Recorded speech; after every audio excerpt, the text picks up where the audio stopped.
یہ کہہ رہے تھے کہ اسناد کی جگہ اسناد پڑھ دیا، غلط پڑھا ہے۔ تو یہ پڑھنے کی غلطی سب سے پہلے مفتی صاحب نے کی ہے۔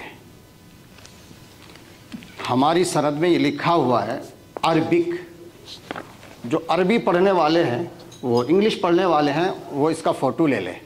انہوں نے کیا کہا تھا، اردو کا ڈپلومہ کیا ہے، تو اس میں کیا لکھا ہے عربک۔ تو پہلی غلطی مفتی صاحب کی ہے، یہ سند موجود ہے اور ویڈیو ریکارڈ ہو رہا ہے۔ تو اگر بتقاضۂ بشریت سبقت لسانی میں کوئی غلطی ہو جاتی ہے تو اس کا مواخذہ نہیں ہوتا ہے۔ تو پہلی غلطی تو مفتی صاحب نے کی، دوسری غلطی ہم سے ہو گئی، ایک غلطی ان سے ہو گئی تو چلو ایک ہم سے ہو گئی، بات تو برابر ہو گئی۔ دوسری بات، اگر رہی بات عربی عبارت پڑھنے کی تو یہ میرے ہاتھ میں ہے، آپ اس پہ اعراب لگا دیں، میں آپ کی عبارت پڑھ دوں گا۔ یہ چھوٹا سا جملہ ہے، بس اس پہ آپ اعراب لگا دیں، ہے اجازت؟ آپ بار بار مطالبہ کر رہے تھے نا کہ کتاب لے جاؤ پڑھو، یہ چھوٹا سا جملہ ہے۔ مناظرہ یہ ہے کہ پوری بات تو آپ اس پہ اعراب لگا دیں، میں ابھی عبارت پڑھ دیتا ہوں، پوری بات وہ کر لیں، لیکن ان باتوں سے کوئی فائدہ نہیں ہے۔ دیکھیے دلائل ہمارے پاس بھی ہیں، اور الحمدللہ ایک سوال کے 2 جواب ہیں اور 10 دلائل ہیں، لیکن یہ بحث جو ہے نا اپنے اصل موضوع پر نہیں آ رہی ہے۔ ہم لوگ آئے تھے شرائط مناظرہ طے کرنے کے لیے، مفتی صاحب بار بار سند مانگے جا رہے ہیں، ہم نے سند بھی دکھا دی۔ بھائی آپ کہہ رہے ہو کہ میں عالم کے سامنے مقابلہ کروں، مناظرہ کروں، تو کیا میں آپ کو عالم نظر نہیں آ رہا؟ ابھی تو دلائل کے میدان میں آؤ، ذرا قرآن کے میدان میں آؤ، حدیث کے میدان میں آؤ۔ یہ خالی یہ تو سب ٹالنے والی باتیں ہیں۔ بھائی اگر ہم تمہارے سوال کا جواب نہ دے سکے یا اپنے موقع پر دلائل پیش نہ کر سکے تب تو ہماری غلطی، تب تو ہم عالم نہیں ہیں، اور اگر آپ کے سوالوں کے جواب دے دیے تو ہم عالم ہیں۔ یہ غلطی مفتی صاحب کی، آپ دکھا دیجئے گا۔ سند میں انہوں نے اردو کا ڈپلومہ کہا، اس میں عربی ہے تو سبقت لسانی میں ہو جاتی ہے، ہم سے ہو گئی تو کیا ہوا؟ لیجئے مفتی صاحب، ابھی ہمارا ٹائم بچ جی مفتی صاحب، میں گزارش کروں گا کہ گفتگو کو سنجیدہ رکھا جائے اور جذباتی نہ بنایا جائے، اس لیے کہ جذبات میں گفتگو کرو دوسری طرف ہو جاتا ہے اور جو مقصود ہوتا ہے وہ پذیر پرست رہ جاتا ہے۔ تو مفتی صاحب سے میری گزارش ہے کہ جذبات کو برطرف رکھو، اور یہ سند کے تعلق سے فرمایا صحیح اسناد کے بجائے جو اسناد کہہ دیا تو ایک رسول اللہ کو جھوٹ ماننا، یہ کیا نام ہے صحیح الاسناد یا اسناد کہنے میں آقا صلی اللہ علیہ وآلہ وسلم کی طرف غلط چیز کی نسبت نہیں کی گئی ہے۔ رہی بات کا مفتی صاحب جو یہاں پر سند کا ذکر ہے، وہ سند کا کیا مطلب ہے؟ یہی سند جو مدرسوں سے دی جاتی ہے یا پھر سند کوئی دوسری ہے؟ سند کیا ہے؟ روات کا تسلسل، کہ یہ حدیث پاک کس سے مروی ہے، کس نے کس سے روایت کیا، تو ایک بیچ میں چین ہوتی ہے، جو ایک تسلسل ہوتا ہے، اسے کہتے ہیں سند۔ تو کیا وہ جو سند ہے بعینی اسی سند کی معلوم ہے؟ ہاں، وہ سند کیا ہے؟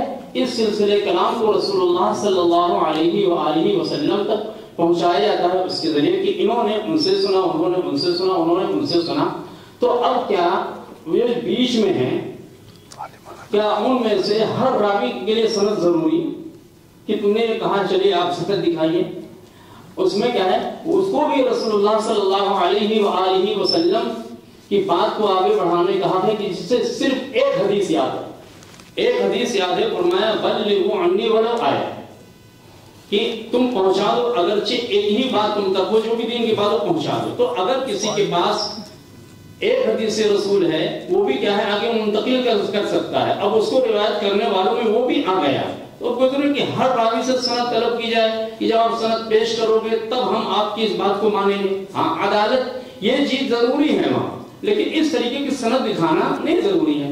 اور ابھی میں نے عرض کیا تھا کہ مناظر رشیدیہ یہ 400 برس پرانا، اس سے پہلے کیا نام ہے اس طریقے کی سندوں کا نہیں مطالبہ ہوتا تھا۔ ٹھیک ہے، مفتی صاحب کہنا ہے ہم اس لیے مانگتے ہیں تاکہ ہمیں کہ علم میں ہم پردہ ہونے کا یقین ہو جائے۔ تو بالکل من کل الوجوہ جو ہے علم میں ہم پڑھنا تو کوئی ہو ہی نہیں سکتا ہے. من کل الوجوہ، ہر جہت سے مساوات کا تحقق ہو ہی نہیں سکتا کہ جتنا آپ کو علم ہے اتنا ان کو علم ہے.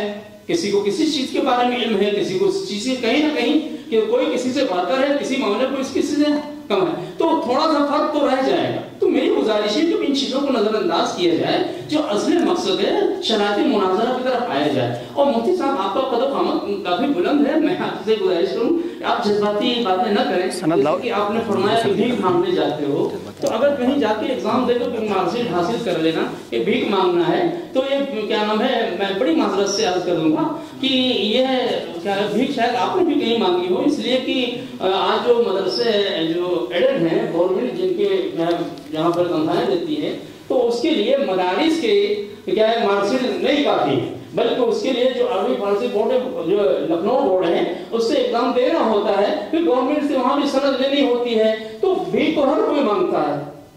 تو اگر آپ نے کہیں بھیک مانگا ہے تو میں معذرت کرتا ہوں آج کہ میں مفتی صاحب کی دلازاری نہیں کرنا چاہتا، بس آپ کا دل دکھانا نہیں چاہتا، بڑے معذب سے کہ یہ کہیں آپ نے بھی کیا ہوگا اور مارکشیٹ کو بہرحال حاصل ہے اس لیے کہ آپ ایڈٹ ہی مدرسے میں کیا خدمت انجام دے رہے ہیں. تو یہ ہر کوئی کرتا ہے. بہرحال ان سب کو میں گزارش کروں گا مفتی صاحب آپ کا قد و قامت اس سے بہت بلند ہے، تو یہ جذباتی باتیں کہ بھیک مانگتے ہو یہ نہیں ہونی چاہیے. دوسری چیز کیا نام ہے جی ٹائم ہو گیا چلیے سند منگا دیجیے ذرا ان کی. بسم اللہ الرحمن الرحیم.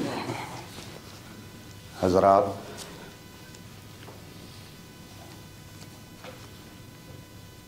میں شروع سے بہت ہی مہذب لفظ استعمال کرتا آ رہا ہوں، چونکہ میں منصب مناظر سمجھ رہا ہوں. میں نے اپنی گفتگو میں ایک بار بھی اپنے مخاطب کو تم اور تو کہہ کر کے اب تک نہیں بلایا ہے. کل اناء یترشح بما فیہ، ہر گھڑے سے وہی ٹپکتا ہے جو گھڑے میں ہوتا ہے.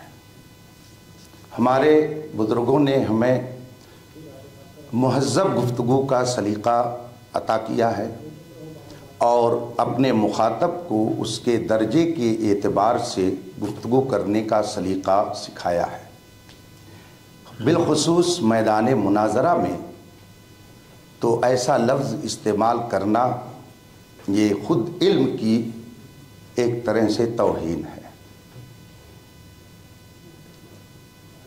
میں نے بھیک مانگنے کا لفظ اگر کسی اور کے لیے استعمال کیا تو آپ کو یاد ہونا چاہیے خود میں نے اسے پہلے اپنے لیے بھی استعمال کیا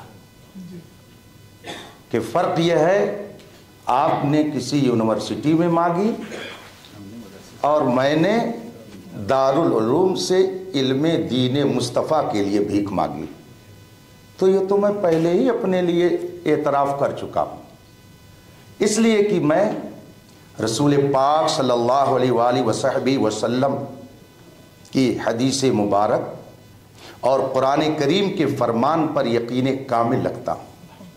قرآن کریم فرماتا فَاسْأَلُوا أَهْلَ الذِّكْرِ إِن كُنتُمْ لَا تَعْلَمُونَ، اگر نہیں علم ہے تو علم والوں سے پوچھو، ان سے جا کر کے علم کی بھیک مانگو، اس میں کوئی عیب کی بات نہیں ہے. رسول پاک فرماتے ہیں انما شفاء العی السؤال، جہالت ایک مرض ہے اور اس کا علاج علم کی بھیک مانگ لینا ہے. سوال کا معنی ہی ہوتا مانگ لینا. تو اس میں نے آپ کی یا کسی کی دل آزاری نہیں کی ہے، وہ تو میں خود اپنے لیے بھی تسلیم کرتا ہوں. رہی بات الفاظ کی غلطی کی، عربی اور عربک آپ کسی بھی ادیب سے جا کر کے پوچھئے تو وہ آپ کو بتائے گا کہ اردو زبان میں عربک نہیں عربی بولا جاتا ہے. انگلش زبان کے استعمال کا طریقہ الگ ہے، عربک بھی صحیح ہے